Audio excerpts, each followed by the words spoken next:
Queria pedir que vocês abrissem a Bíblia de vocês em Romanos, capítulo 12, a partir do versículo 1.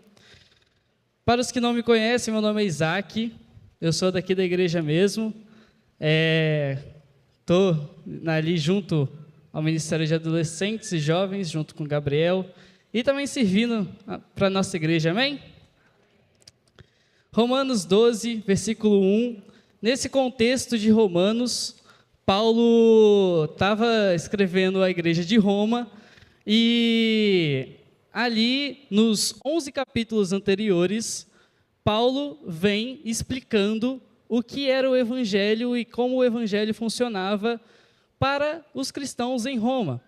E aí Paulo vai falando como que era a justificação, o que isso era, como que nós éramos salvos por meio de Jesus Cristo, e ele vem explicando, e agora ele vai trazer uma aplicação mais prática em meio a tudo isso.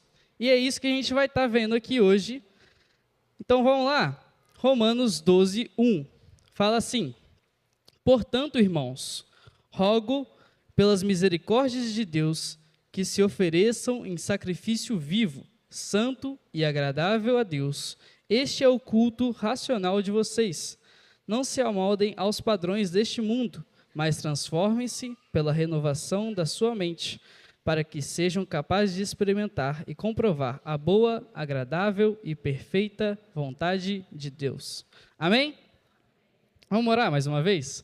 Senhor Deus, muito obrigado por esse dia, obrigado porque estamos aqui, Deus, para poder glorificar o Teu nome e poder aprender um pouco mais da Tua palavra.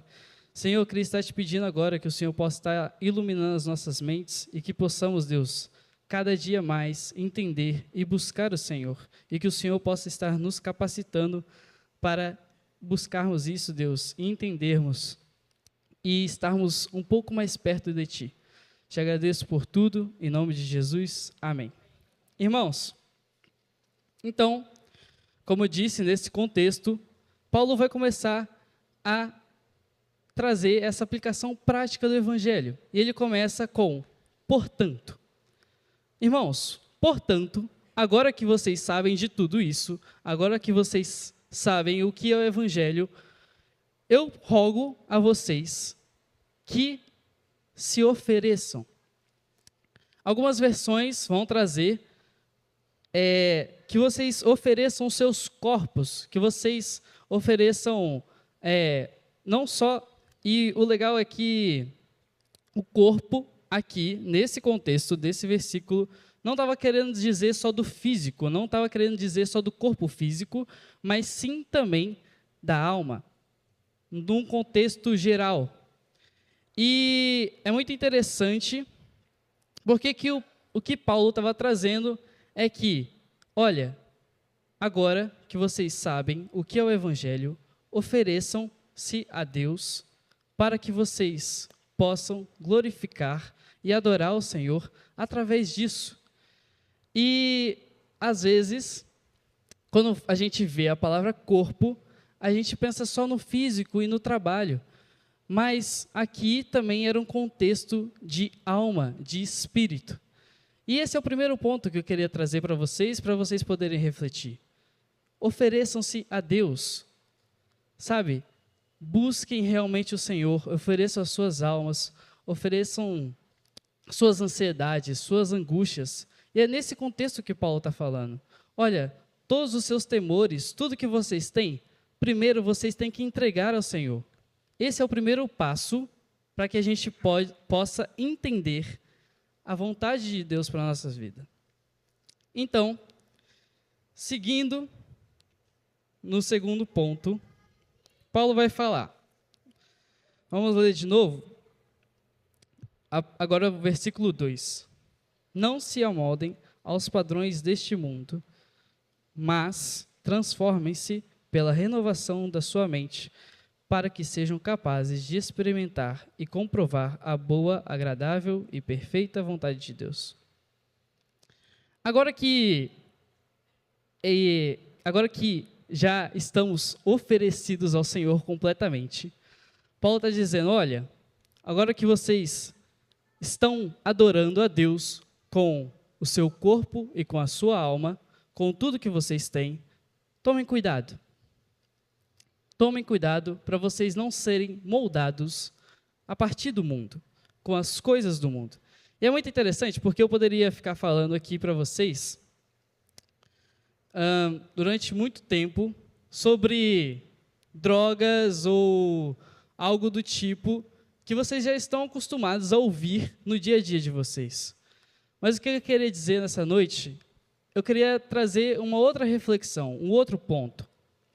Sabe, o mundo tem colocado sobre as igrejas do mundo, não só no Brasil, que se você vier no dia a dia aqui, se você frequentar a igreja, se você estiver aqui durante todos os dias e seguir uma rotina sem buscar verdadeiramente ao Senhor, isso é o suficiente.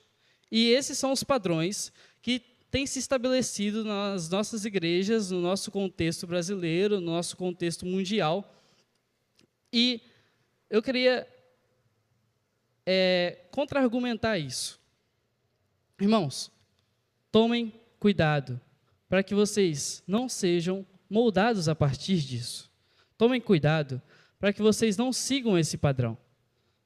Sabe, a gente está muito acostumado a vir, sentar aqui no banco, cantar os cânticos, e quando o pastor começa a pregar, ou seja quem for, começa a falar, parece que a nossa cabeça liga uma chavinha, e a gente, às vezes, está até ouvindo, a gente consegue absorver. Transformem-se pela renovação da sua mente. E eu acho que aqui é o ponto-chave. É o que eu queria mais trazer nessa noite e é algo que, particularmente a mim, tem me incomodado muito. Eu percebi que durante muitos dias e durante muitos anos, eu servia aqui na igreja ou eu vinha aqui, mas, sabe, era uma rotina ou eu entrava numa rotina e isso bastava. Mas o que Paulo estava falando, o que Paulo estava querendo dizer sobre a transformação, é uma transformação de realmente buscarmos e entendermos a palavra de Deus. A gente ter sede da palavra, a gente buscar a palavra, a gente realmente conseguir entender o que a palavra está querendo dizer para nós. E é interessante, porque quando a gente começa a analisar o poder da palavra, a gente vai ver em várias séries da Bíblia falando sobre a palavra e às vezes a gente releva esses fatos. Quer ver?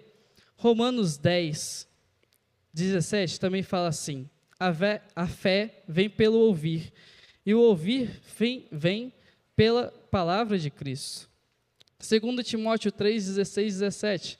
Toda escritura é inspirada por Deus e é útil para o ensino, para a repreensão, para a correção e para a educação na justiça. João 17, 17. Santifica-os na verdade, a tua palavra é a verdade. E no nosso contexto, que o mundo tem colocado sobre nós, a gente não tem mais buscado entender a palavra de Deus. A gente vem aqui, no dia a dia, ouve e é o suficiente. Mas eu queria trazer um apelo aos irmãos no sentido de vocês realmente buscarem todos os dias, lerem a palavra e meditarem na palavra. Vocês realmente terem sede da palavra. Sabe, a transformação de vida, vocês só vão conseguir realmente entender quais são os planos de Deus para as vidas de vocês quando vocês meditarem na palavra, absorverem a palavra e buscarem dia a dia a palavra de Deus.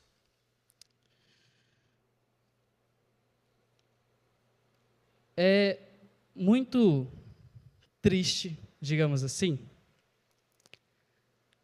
no nosso dia a dia aqui da igreja, a nossa igreja, a Igreja da Orla, tem oferecido tantas oportunidades de estarmos aprendendo sobre a palavra de Deus, e a gente vê tantas salas ou tantas cadeiras vazias.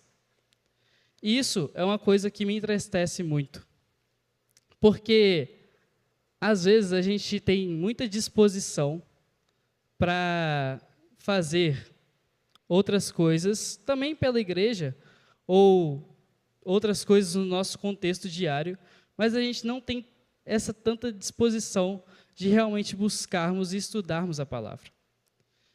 E não estou querendo acusar ninguém, mas eu estou trazendo isso para mim mesmo, no sentido de, será que eu tenho feito o suficiente? Será que eu tenho buscado o suficiente? Será que eu realmente tenho me dedicado o suficiente para entender da palavra de Deus? Será que eu realmente estou todos os dias, sabe, com a sede do Senhor? E a nossa igreja tem oferecido tantos cursos, tantas aulas, tantas coisas para realmente aprendermos sobre o que é a palavra e realmente aprendermos sobre o Deus que a gente adora, porque a gente vem aqui todos os domingos, mas às vezes a gente não sabe realmente dizer, a gente não sabe explicar Deus. E uma frase que eu acho muito interessante, do John Piper, é o seguinte: Deus é mais glorificado em nós quando estamos mais satisfeitos nele.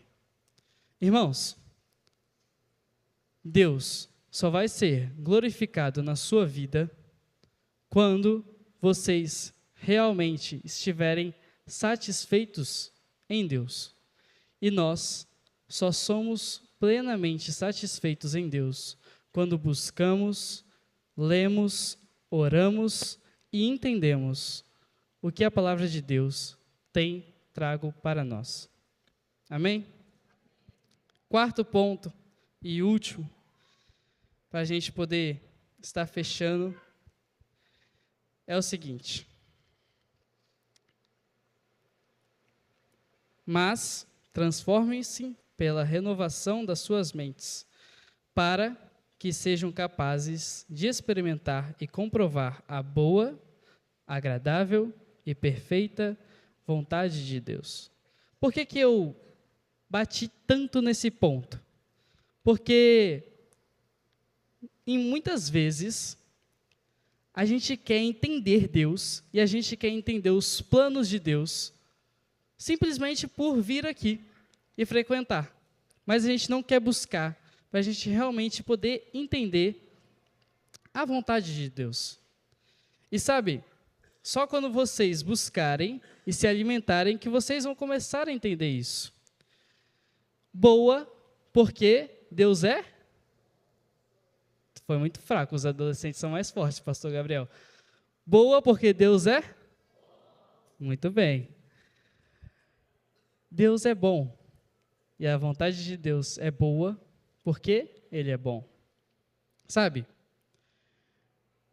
Em Gênesis 50, 20, José, depois dele ter passado por todo o sofrimento dele na terra do Egito, ele vira e fala assim: vocês planejaram o mal contra mim, mas Deus o tornou em bem. Sabe, em muitas situações, a gente vê e passa por sofrimentos, como José passou no Egito. José foi vendido como escravo, viveu uma vida de escravo. Não bastava ser escravo, José foi preso e viveu na prisão. Só depois, adulto, que José virou governador. E aí sim, ele pôde entender que todo aquele sofrimento que ele tinha passado era bom, e foi bom, para que os propósitos de Deus se cumprissem na vida dele.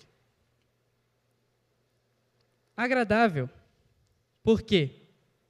Porque quando entendemos e buscamos e a gente começa a compreender completamente a palavra de Deus, nosso coração começa a buscar as coisas que agradam a Deus. E a gente começa a entender e realmente agradar a Deus, porque o nosso coração está satisfeito em Deus.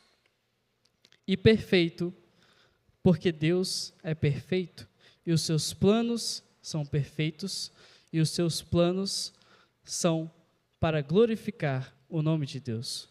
Amém? Gente, eu já estou encerrando, mas eu queria deixar uma reflexão final para vocês. E é no sentido de, e aí? E agora? Daqui para frente? Nós vamos continuar vivendo de acordo com os padrões do mundo, ou realmente vamos buscar cada dia entender um pouco mais da palavra de Deus, buscar cada dia compreender o que Deus tem para as nossas vidas? E aí? Será que você tem deixado de viver a boa, perfeita e agradável vontade de Deus porque você tem deixado de buscar? Ou então você tem deixado de viver a boa, perfeita e agradável vontade de Deus porque você nunca tinha ouvido falar desse Deus? E aí, hoje foi a primeira vez que você ouviu? E você pode continuar ouvindo?